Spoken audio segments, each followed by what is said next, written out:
Habang tayo tumatagal sa Panginoon, nagmamature, dapat mas nare-relax ang ating pananalig, hindi napupuno ng stress at hindi napupuno ng mga needless troubles. One of the greatest teachings of Jesus is that malaya tayo para magpahinga, para mapahinga. Salamat Panginoon sa kalayaan na binibigyan niyo sa inyong mga anak. Turuan niyo kaming maunawa ang kalayaan na ito. Salamat Ama, aming Diyos, dahil sa pamamagitan niyo anak na si Jesus, maaari kaming maging malaya at makahanap ng kapahingahan. Isang bagay na kailangan ng maraming tao. Kailangan naming lahat.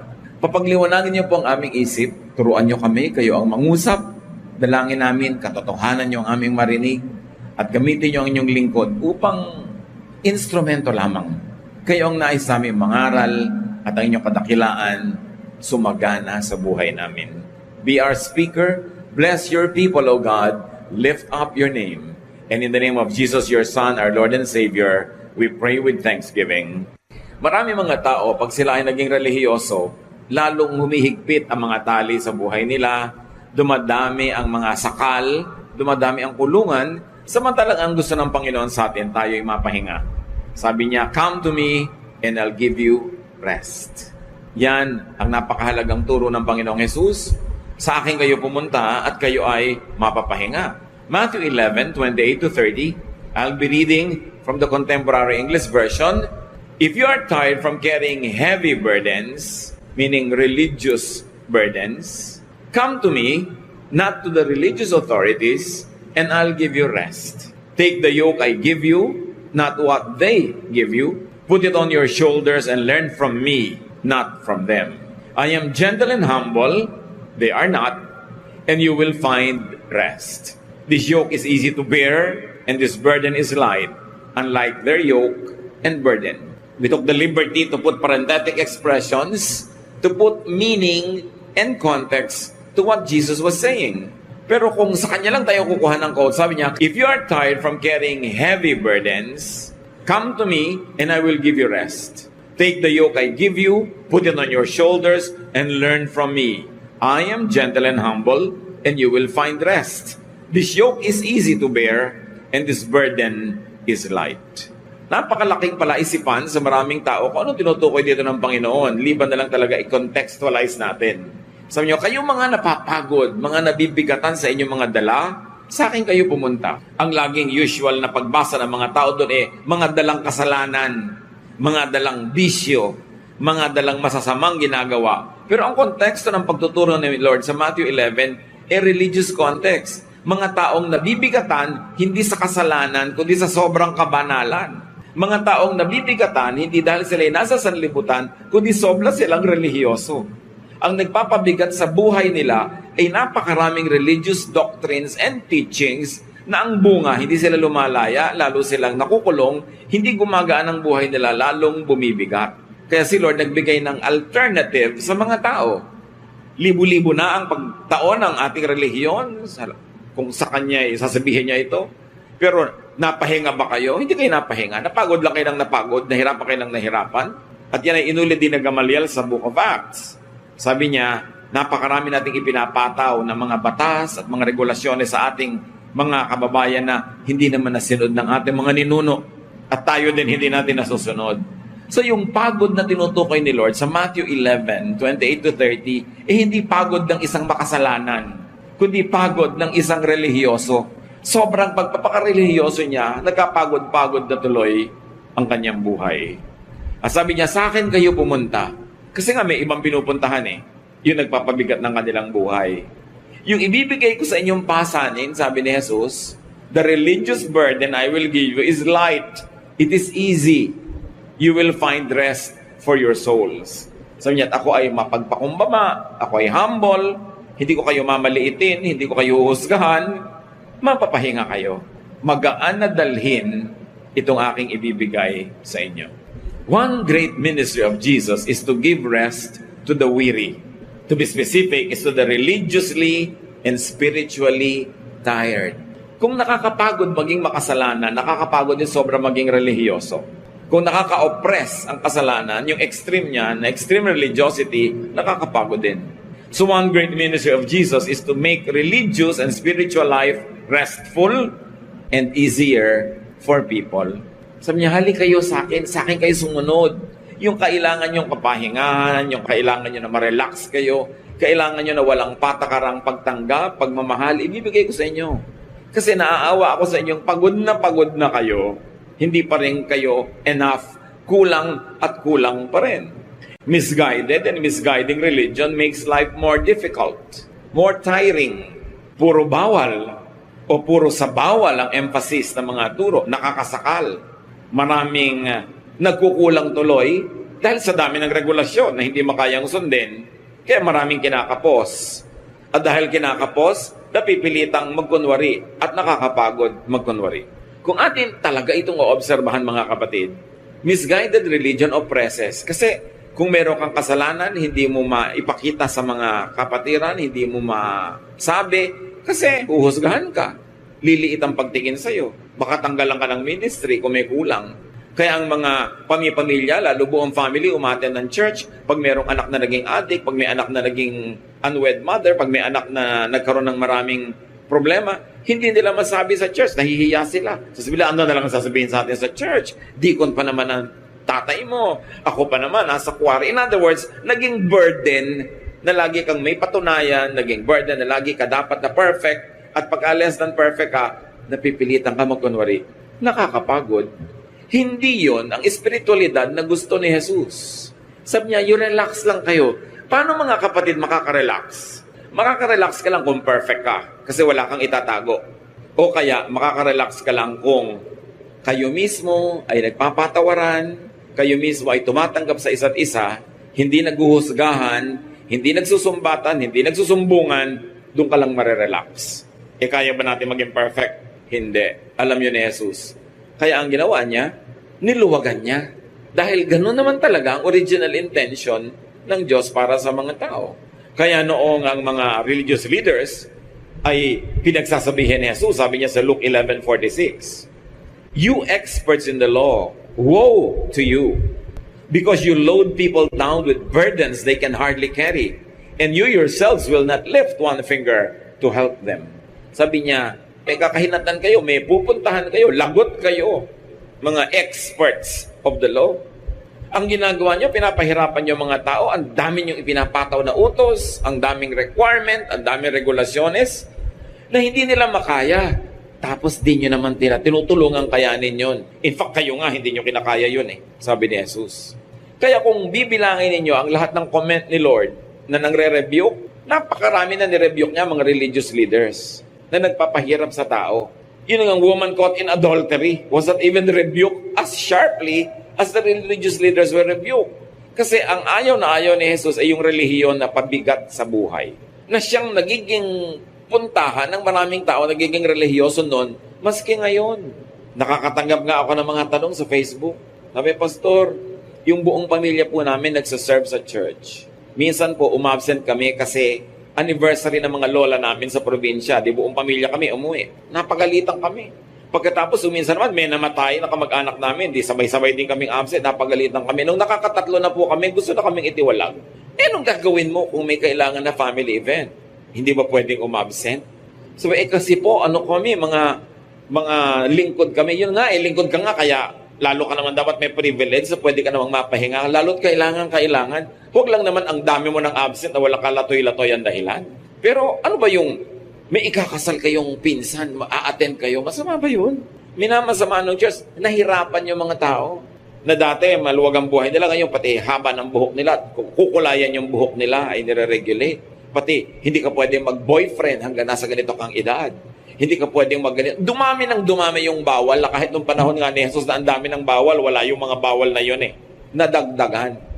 Hindi ka pwedeng mag-play ng secular music. Hindi ka pwedeng magganito. Sino may sabi na may secular at may sacred music? What makes music sacred is its content, the words.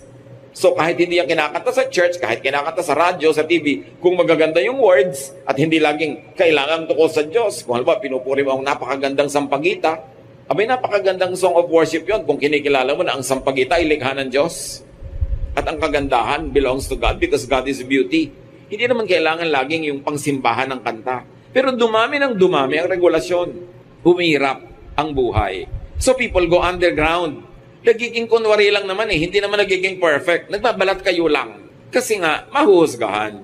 Yun ang ayaw ni Jesus. Sa Matthew 23:13-14, another rebuke niya sa mga religious leaders. Sabi niya, you Pharisees and teachers of the law of Moses are in for trouble. You're nothing but show-offs. You lock people out of the kingdom of heaven. You won't go in yourselves and you keep others from going in. Can you imagine these harsh words? Hindi binitawan ni Lord sa prostitute, sa tax collector. No, sa religious leaders. Sabi, may nakalaan sa inyo na tapat na parusa sa inyong mga pagmamalabis. Puro lang kayo pasikat. Ganun. Hindi nyo pinapayagan ng taong makarating sa langit. Kayo man, hindi rin naman kayo pumapasok. At ang langit na ito, hindi lang laging yung langit na kaligtasan ng kaluluwa pag namatay ka. Kasi ang langit din ay dito sa lupa. Yung tahimik ka, payapa ang iyong loob, hindi ka naliligalig, hindi ka nagkukunwari, hindi ka stress. Langit din yun. Thy kingdom come, thy will be done on earth as it is in heaven. So it is possible to have a slice of heaven on earth. And heaven is peace. Heaven is love. Heaven is contentment.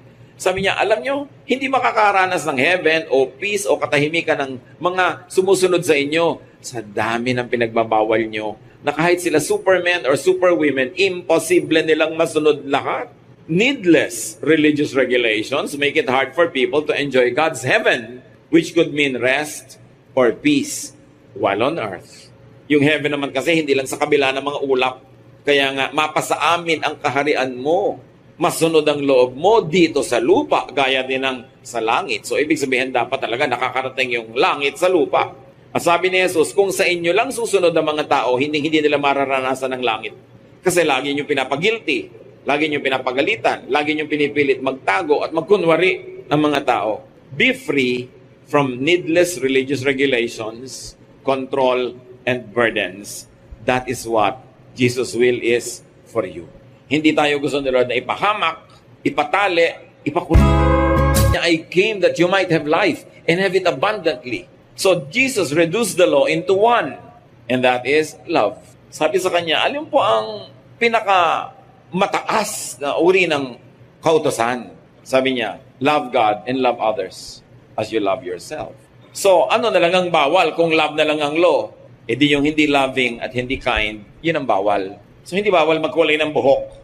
Ngayon, kung yung buhok mo nakatusok sa mata ng katabi mo na sobrang nakatirik, bawal yon kasi hindi na yung loving Kung ninanakaw mo yung pangkulay ng buhok mo, hindi na yung loving. Pero yung kulay lang itself, anong moralidad ng kulay ng buhok? Ano ang moralidad ng gupit ng buhok, ng haba ng buhok? Pharisaic issue yan. Hindi yan issue ni Jesus. Ano ang bawal na isuot? Kung ang tao ay sobrang naaakit na sa'yo, hindi na makapag-concentrate dahil nakabulwak na ang lahat ng dapat mo sana ikinikip-kip at tinatago, di bawal yun kasi hindi loving. Because you cause people, to be defocused on what is good and to be obsessed with you. Hindi mo naman sila mamahalin kung pansinin ka nila. So, masama, nakakasama. Pag pinansin mo kanila, hindi mo naman susuklian ng pansin. So, tinakaw mo lang sila, nagiging unkind. So, yun ang mga bawal. Yung hindi loving. Kasi isa na lang natin ang law, sabi ni Lord, love. Sabi niya, by this, people will know that you are my disciples. Hindi by your hairstyle. Hindi by the length of your hemline. Hindi by the version of Bible you read. Sabi niya, if you love one another, people will know that you believe in me, that you are my disciples. And because you are loving, you'll be ethical, your ways will be considerate, you will be very, very accommodating to people. Yun ang kaisa-isang iniwan ni Jesus na command. Bakit pinaparami ng mga Kristiyano? Bakit pinapadami pa ang pagpapahirap? At sinasabi ni Paul, love is patient and kind. Kung impatient ka dahil sa ang dami mong ipinapagawa, pinagbabawal, hindi ka na kind nun, hindi ka na loving. Lalo mo na be-break yung law ni Jesus. Now, freedom from the law means freedom from sin. Bakit ba dumating si Jesus? At bakit siya sinundan ni Pablo? Ang mga tao sobra ng taling-tali sa mga religious laws ng mga religious systems. And Jesus came to set them free because that's at the will of the Father for people. That's why the religious system was the one that killed Jesus. Kasi nawalan sila ng halaga, nababawasan ang importansya nila, at nababawasan ang control nila sa mga tao, they had Jesus killed. Hindi naman yung mga makasalanan ang humingi na si Jesus ay patayin eh. Yung mga relihiyoso ang humingi nun. Kasi ayaw nila ng pagpapalaya ni Jesus dahil gusto nila, hawak nila sa leeg ang mga tao. So, bakit free from sin ang mga tao na nananalig kay Jesus? Sabi ni Paul, Romans 2:12, all who sin under the law will be judged by the law. Suriin nyo to ha. Who are the people who are under the law? The Jewish people were under the law. The Gentiles were not. Never in the history of the Jews did they convert Gentiles. Hindi sila mahilig mag-convert. Sa kanila, yung pananalig nila, kanila lang. Sa tingin nila, sila lang ang kausap ng Diyos tungkol sa law. Therefore, ang usapan tungkol sa law, ang covenant tungkol sa law, was about the Israelites. It concerned them. Ang tanong, hindi ka Israelite, hindi ka Jew, Gentile ka, you are not under the law. Bakit ka magpipilit sumali sa usapan na yun mismo mga kausap na Jew, hindi makatupad? Hindi nga nila magawa lahat. Ikaw na hindi kasali, sasali. Kaya kinlarify yun ni Paul. Sabi niya, you are not under the law. First of all, you are not Jews. Kausap ba kayo sa Mount Sinai? Kausap ba mga ninuno nyo? Hindi kayo kasali sa usapan na yan. Sila ang nung araw ay pinagbawalan, huwag kakain ito, huwag kakain ito. Ba't naman ikaw na hindi kasali? Sasali ka pa ngayon, ayaw mo na rin kainin yon. Hindi ka naman nga kasali sa usapan na yan. Ang point is, the law was given as a covenant with the Jewish people who were freed from slavery in Egypt. Ang tanong, kasali ka ba o ang mga ninuno mo sa nag-exodus? Bakit ka sasali sa contract na yon? Ang hirap-hirap sundin. Kaya si Jesus mismo, pinalaya na niya yung mga Jews, yung mga Hudyo, sa mga usapan na yon, sa mga regulasyones na yun, ng pagkain, ng Sabat, at kung ano-ano. Kaya, binrate na nga ni Jesus kung tutuusin yung law of the Sabbath, yung mga law ng cleansing law, yung mga purification law, para ipakita niya na tapos na ang usapan na yan. Meron ng bagong usapan, meron ng New Covenant, meron ng New Testament. Gusto na ng Ama sa Langit ay lumuwag ang inyong mga buhay, makalaya kayo sa effect ng law. Ngayon, yung mga Gentiles, na kahit kailan hindi naging under the law, lalo namang hindi nakasali sa usapan na yon. Pero, yung mga Jewish Christians, akala nila, pag naging Christian sila, Jew pa rin sila. So may mga conservative Jews who maintained that Christians, or Jews who had become Christians, must still be under the law. Kaya nung may mabalitaan nila na may mga Gentiles na naging Christian, in-insist nila, o kayo mga Gentile, hindi kayo under the law, hindi kayo mga circumcised. Ngayong nagiging Christian kayo, dapat maging Jew muna kayo, kailangan pa circumcise kayo. Kaya nagalit si Paul. Sabi niya, the Gentiles will have a circumcision of the heart. It's a spiritual circumcision, not a physical one. Kayo nga, hirap na sa mga inuto sa mga ninuno natin. Pati ba sila na iba ang ninuno, idadamay nyo pa sa usapan na yan? Kaya nagkaroon ng maraming issue noon. Kasi ayaw ng mga Jewish Christians na yung mga Gentile ay kumain ng mga bawal sa mga Jew. Kaya nga, si Paul, sabi niya sa Romans 6:14, for sin shall no longer be your master because you are not under the law, but under grace. Sabi niya, hindi na kayo alipin ng kasalanan. Not because you are sinless, not because you are perfect, but because the law has no power on you. Hindi kayo Jew. At number 2, kahit Jew kayo, nanali kayo kay Jesus, napalaya na kayo sa hold ng law, sabi niya, you are not under the law. Therefore, you are not guilty. No longer under the law. Therefore, not in sin. Remember, the believer in Jesus is sinless, not because the believer is holy, but because the law that makes you sinful when you break it does not have a hold on you. At yun talagang nilinaw na masyado ni Pablo. You are not under the law but under grace. Kaya ang mga evangelical Christians, we say, we are saved through faith in Christ by grace of the Father. Bigay lang, regalo lang. Itinuturing akong walang kasalanan, hindi dahil wala akong kasalanan, kasi hindi naman ipinapatupad at pinapairal sa buhay ko yung law that was in effect in the lives of the Jews. Kaya nga, buti ka, hindi ka Jew, hindi ka kasali sa usapan. Ba't ka ngayon kusang sasali pa doon? Dahil yung mga Jew mismo, pinalaya na ng Panginoong Jesus. So, believers are free not because of 100% submission to religious law, but because of the punishing effect of the law has been voided by grace. Parang ganito, no parking, nakalagay, nagpark ka, May huhuli ngayon sa'yo, oy, bawal niya mag-park. Hulihin kita. Pero sabi mo, exempted ako sa law na yan. Yun yun. Because the law was voided for you. Kaya ngayon naman mga Christian, not knowing that and not knowing the history of the Jewish people and that the history of the covenant was with the Jewish people, not with the Gentiles. Gentiles na nga sila, pinapagod pa nila ang sarili nila na maging Jewish. Kaya ngayon may mga uso-uso pa na kinokopya nila yung mga patilya ng mga Jew, yung mga suot, yung mga traditions ng mga Jews, yung mga piyesta nila, and even Jewish terms. Ayaw na nilang gamitin yung Greek, even English terms of names in the Bible, kailangan Jewish pa. Well, there's nothing wrong with using the names. Kaya lang, something becomes wrong when you say it's the only name that works and they should be called only by that name. Dahil nagkakaroon ka ng bagong amo. Una, kailangan maging Jewish. Second, nagiging second-class tao ka kasi magiging first-class yung mga Jew eh. Kaya nagkakaroon ng political dimension yon pagka sumali ka sa ganung mga usapin. Many churches emphasize freedom from the law, yes, but only in matter of salvation. Sasabihin nila, salvation is free. You are free from the law.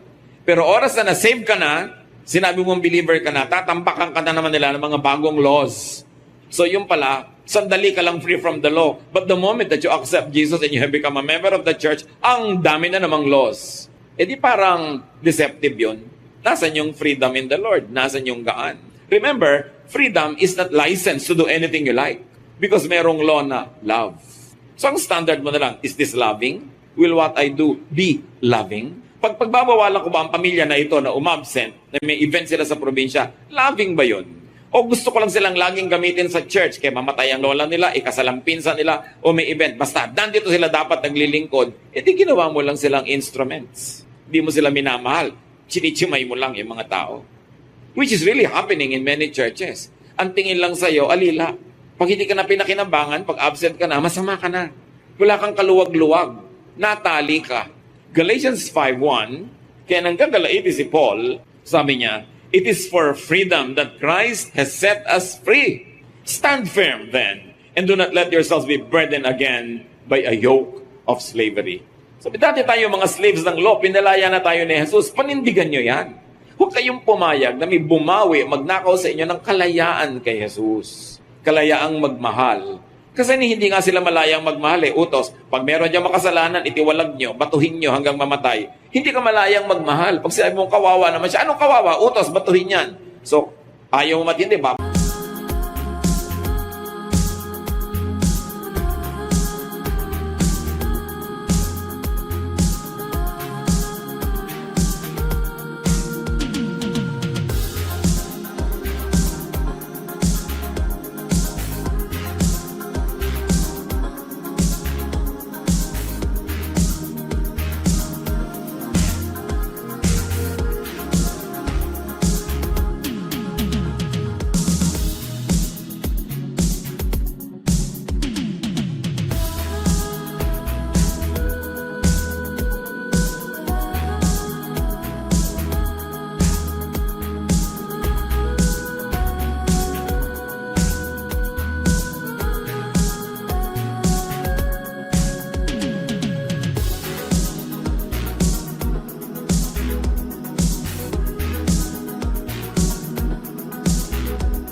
Bato ka, hindi ka malayang magmahal.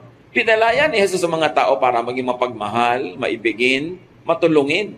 Believers are free in Jesus from needless religious regulation and control. Dapat kayo ngayon sa'yo, self-control, which is one of the gifts of the Holy Spirit. Self-control, hindi control of others. Control by others. Ang tunay na nasa Panginoon, pinamumugaran siya, tinatahanan siya ng Espiritu ng Diyos, siya ang kumokontrol sa sarili niya. Hindi kailangang bantayan, usisain, husgahan. Dahil nananagot ka sa Diyos diretso. Hindi ka naman nananagot sa mga tao sa iyong kabanalan o kasalanan. Bakit sila ba ang namatay para sa iyo sa krus? Kaya mahalagang maunawa yun ng mga tao dahil nandito na nga at namatay ang Panginoon para tayo palayain. Pero maraming pumapayag pa na hindi sila maging malaya dahil akala nila yun ang tama. Kaya si Paul nagagalit doon sa mga Judaizers. Yung mga conservative Jewish Christians na ipinipilit nila sa mga Galatians, sa mga tao sa Galatia, na maging Hudyo kayo kung gusto niyo maging Kristiyano. So niya, hindi na kailangan. Pinalaya na tayo. So importante yan, that if you're a Christian, if you're in the Lord, be free. Remember, not to be abusive, not to be licentious, but be free. Malaya ka. Lagi ang mga tao itatanong, pwede ko po bang isuot ang ganitong kulay sa church? You're free. Pero sana huwag naman kayong masilaw at mabulag dahil nung makita ka namin ay sobra kang maliwanag, nadapa na tuloy kami dahil nasilaw na kami. So hindi na loving yun, di ba? Pwede po ba akong ganito? Pwede bang mag-birthday? Pwede bang maglagay ng Christmas tree? Pwede bang magpasko? Ang daming pwede ba? Ang daming hindi pwede, ang daming bawal pagka tinuos mo yung mga tao. Pero the Christian is free to do anything that Jesus does not prohibit. So ang itatanong mo lang, ipinagbawal ba ni Jesus yan? Hindi, pero pinagbawal ng mga Pharisees, hindi nga ba kaya nga sila napagalitan? Hindi nga ba kaya sila laging itinutuwid? Kasi ang dami nila binabawal na hindi naman yun ang gusto ng Diyos. Sinasakal yung mga tao. Kaya mga kapatid, if you're in the Lord, act free. Huwag tanong ng tanong, pwede po bang mag-birthday party? Pwede po bang magpatugtog? Magpatugtog ka. Kaya lang, pag-aralan mo dahil responsible ka sa sarili mo. Loving ka ba kung ang pangit-pangit, ang mali-mali ng mga words ng kantang pinapatugtog mo, tapos may kumanta, may naniwala doon, sinunod yon. Loving ba yon? Kaya actually, napakaganda nung law na love. Kasi mag-iisip ka. Hindi lamang letter of the law na nasunod mo, hindi ka nagpatugtog, so akala mo loving ka na.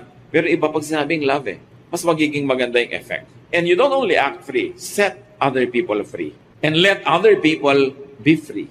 Merong isang conservative na taga-church. Sabi niya doon sa isang babaeng nakasalubong niya, ganyan ba? Ganyan ba damit ng Kristiyano? Sabi niya talaga, kinokontrol niya yung isusuot ng kapwa. Alam niyo, sabi ni babaeng kinokontrol, sabi niya, ate, buong buhay, pobreng-pobre ako. Kamakailan lang ko nagkapera-pera na nabili ko yung gusto ko, tapos gusto mo, hubarin ko pa. E dito mahimik ngayon si bully ate. Ano nga bang pakialam mo sa suot ng kapwa mo? Dahil mas malaki ang Bible mo, dahil mas matagal ka na sa church, marami kang verses, papakailan mo isusuot niya? Hayaan mo siya managot sa Diyos. Kung mali, yun. Marami kasing Kristiyano, parang pulis. Sin yung ginagawa mo. Ganito, ganyan-ganyan. Yun ang mga na-criticize ni Lord. Now, hindi masama to rebuke in love, ha? Pero tiyakin mo na may love. Hindi lang dahil ang kala mo, ang dumi niya, ang linis mo, i-rebuke mo. Tanungin mo ng sarili mo, mahal ko ba talaga siya? May malasakit ba talaga ako? Ito bang pamumuna ko ay out of malasakit o dahil lang self-righteous ako? Kailangan malinaw yon. Ngayon, kung nagmamahal ka, pwede kang mamuna. But earn your right to be heard first. So bago mo punahin yung isang tao, tanungin mo muna sa sarili mo, may nagawa na ba ako mabuti para sa kanya? Natulungan ko na ba siya? Napaglilingkuran ko ba siya? Hindi yung wala ka namang ginagawa, tapos papasok ka sa buhay niya para mo siya diktahan dahil ang iniisip mo, mas banal ka kesa sa kanya. Yun yung ayaw na ayaw ng Panginoon. Huwag tayong manakal ng kapwa dahil si Lord hindi rin tayo sinasakal. Jesus teaches rest. Magtataka kayo, yung mga tinatawag ng mga makasalanan nung panahon ni Jesus at is sa kanya. Nung pumunta siya sa Jericho, doon siya kumain sa bahay ni Zacchaeus, isang chief tax collector. Nagulat ang lahat na insulto. Ba't siya doon kumain? Hindi sa bahay ng mga priests. For instance, punta siya sa bahay ni Mary at Martha, mga babaeng pinagbabawalang makibarkada sa mga kalalakihan, pero laging nandun ang Panginoon, kaibigan niyang matalik ang magkakapatid na ito, pati na yung kapatid nilang lalaki na si Lazarus. Yung babaeng huli sa akto ng adultery, dapat babatuhin hanggang mamatay, pero ipinabato ba ni Jesus? No. Sabi niya sa babae, sin no more. Hindi niya pinagalitan, hindi niya idinihin, sabi niya, tigilan mo na yan. Dahil naiprotect na niya yung babae na yon sa pagkakabato, may right na siyang sabihin, sin no more. Para hindi na kailangang mangulit na naman sa buhay mo yan. Yung babaeng inaisip ng marami ay dating prostitute, pumasok sa isang bahay na nandun si Jesus, nagbasag ng pabango, binuhos kay Jesus, nag-minister siya. Malaya siya na gawin yung gusto niyang gawin. At sabi ng mga lalaki doon nakaupo, kung talagang prophet tong Jesus na ito, dapat alam niyang masamang babae ito. Hindi niya papayagang mahipo kahit paan niya, pero pinayagan niya. Yung babae at is kay Jesus. Ang tanong, kung ikay relihiyosa, at is ba sa'yo mga kaibigan mo? At is ba sa'yo mga kamag-anak mo? At is ba sa'yo mga office mates mo? O pasong-paso sa'yo? Kasi wala kang ginawa kundi mamuna. Wala kang ginawa kundi mang-correct, mang-review. Hindi ganun si Jesus. Kaya malalaman mo, am I Jesus-like or am I like the Pharisees? Pag pumasok ako sa isang lugar, will people stop what they do because I will judge them? Or will they just go on because they are relaxed? Ang layo ng mga Kristiyano kay Kristo. Kaya si Mahatma Gandhi, sabi niya noon, I have no trouble with Christ. My trouble is with Christians. Kasi para talagang hindi nare-reflect ng mga Kristiyano si Jesus, ang nare-reflect nila yung mga Pharisees and priests of old Israel. Now, Jesus teaches rest. So do not follow religions that exhaust you. Hindi si Jesus ang nangunguna doon. Do not impose regulations that make people fail. Bakit sobrang mong tataasan ng standard para magbagsakan ng lahat? Help people succeed. At lalong-lalo kung hindi ka na nga Jew, huwag ka nang makisangkot sa mga usaping Jewish. Pinalaya na nga sila, ikaw na hindi kailangan yung pagpapalaya na yon, sasali pa. Pag nagbabasa kayo mga kapatid ng mga verses, Old and New Testament, ang laging salaan si Jesus. Yung salaan, alam nyo, di ba, pag may ibinuhos ka doon, dapat lalampas yung mga lalampas, yung maiiwan, puwera. Ganun din, salain nyo kay Jesus ang mga utos, ang mga katuroan. Pasado ba to kay Jesus? Gusto ba nito Jesus? Kasi kung hindi papasa kay Jesus, kasali na yun sa mga nabura. Loving ba to? Talaga bang hindi ako pwedeng kumain ng hito? Hindi ba ako pwedeng kumain ng tuna kasi walang kaliskis? Ano bang sinabi ng Panginoon tungkol sa pagkain? Sabi niya, hindi mahalaga kung anong pumapasok sa bibig ng tao. Ang mahalaga kung anong lumalabas sa bibig, mga salita. Diyan ka mahuhusgahan. Hindi sa pumapasok. So, yung mga tungkol sa pagkain na yon, lampas na. Pinawalang bisa na ni Jesus. Ngayon, yung mga iba ang hilig-hilig sa ibang kaistriktuhan ng Leviticus, kaya pagpipilitan nyo ang isa doon, sundin nyo lahat. Huwag kayong gagalaw pag Sabado dahil pinagbabawal yon. Huwag kayong uupo sa mga bus dahil baka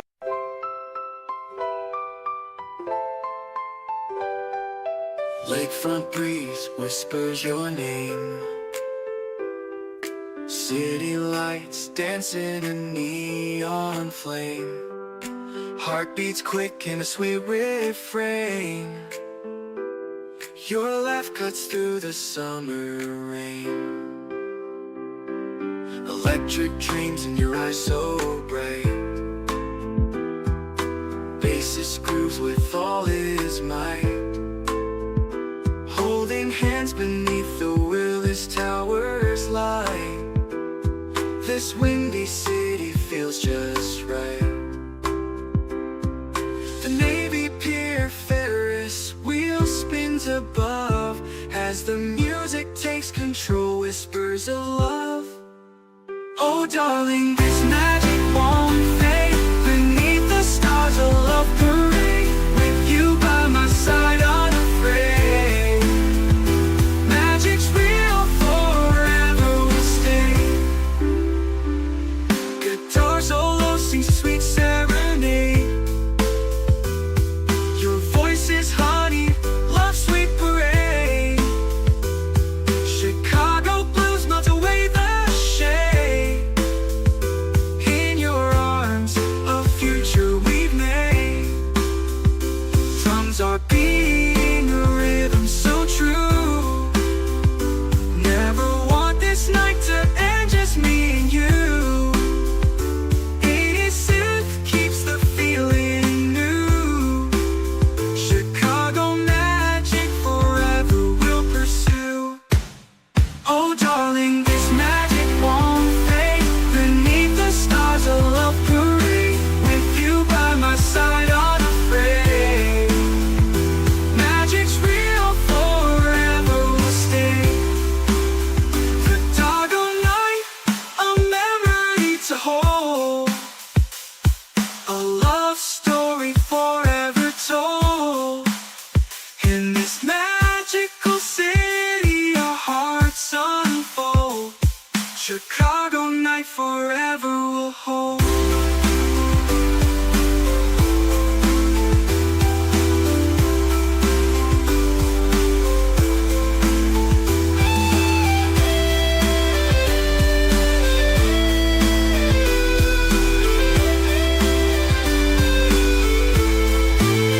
Oh darling, this magic won't fade. Beneath the stars a love parade. With you by my side unafraid.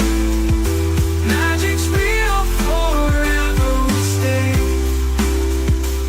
Chicago night forever will hold.